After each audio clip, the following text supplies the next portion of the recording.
Hello friends, स्वागत है एक बार फिर से आप लोगों का हमारे यूट्यूब चैनल कहानी दिल से में। आज की कहानी है नूरजहाँ की कहानी। आइए सुनते हैं। नूरजहाँ एक स्त्री जिसने मुगल सल्तनत हिला दी। सुनहरी धूप, आगरा का महल। कहते हैं इतिहास में बादशाह बहुत हुए, पर एक रानी ऐसी भी हुई जिसके इशारों पर बादशाह नाचा और पूरा हिंदुस्तान उसकी आंखों से चला। नाम था मेहरुन्निसा, पर दुनिया ने उसे जाना नूरजहाँ के नाम से। वो रानी जिसने पर्दे के पीछे रहकर ताजमहल से पहले ही एक साम्राज्य पर अपना नाम लिख दिया। बचपन और प्रारंभिक जीवन। साल 1577, कंधार, ईरान।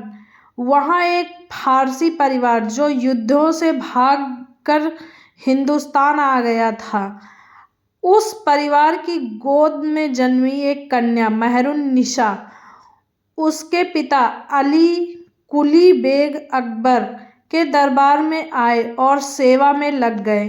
मेहरुन्निसा की आंखों में चमक थी, जैसे किसी रानी का भविष्य लिखा हो।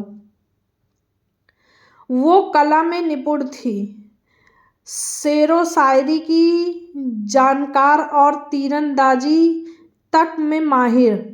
पहली शादी और मुसीबत। अकबर के समय में उसका विवाह एक अफगान सरदार शेर अफगान खान से कर दिया गया। शेर अफगान बंगाल में काम करता था। जीवन शांत था, पर भाग्य नहीं। एक दिन सत्ता की साजिशों में शेर अफगान मारा गया। मेहरुन्निसा विधवा हो गई और मुगल दरबार के हर कोने में उसके सौंदर्य और बुद्धिमत्ता की चर्चा होने लगी।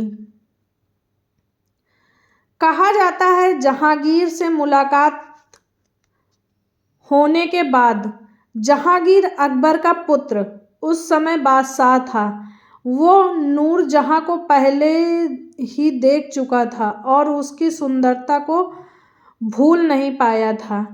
जहांगीर, ये चेहरे की चमक, ये आँखों की गहराई, क्या ये इंसान है या खुदा की कलाकारी?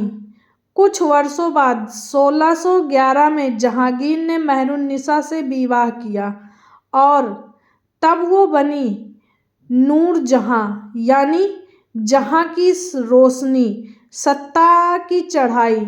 नूरजहाँ का प्रभाव ऐसा था कि जहांगीर ने शासन की बागडोर उसी के हाथ में दे दी और वो दरबार की बैठकों में शामिल होती,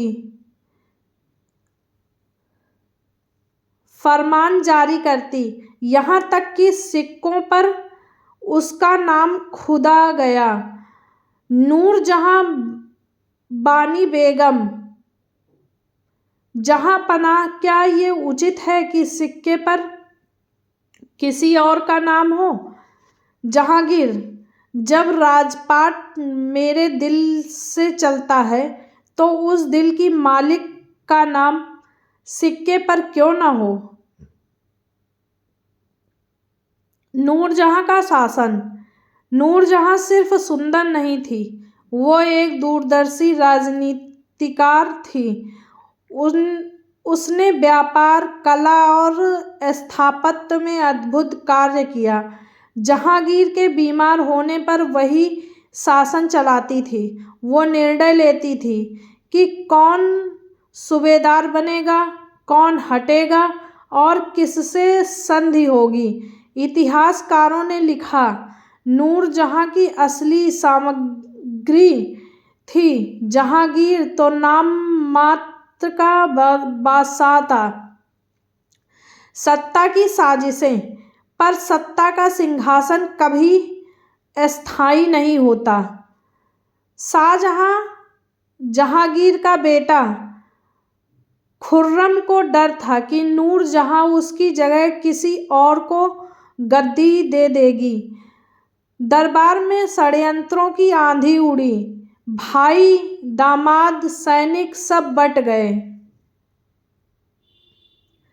नूरजहां ने अपने दामाद शाहरियार को गद्दी दिलाने की कोशिश की, लेकिन शाहजहां ने बगावत कर दी।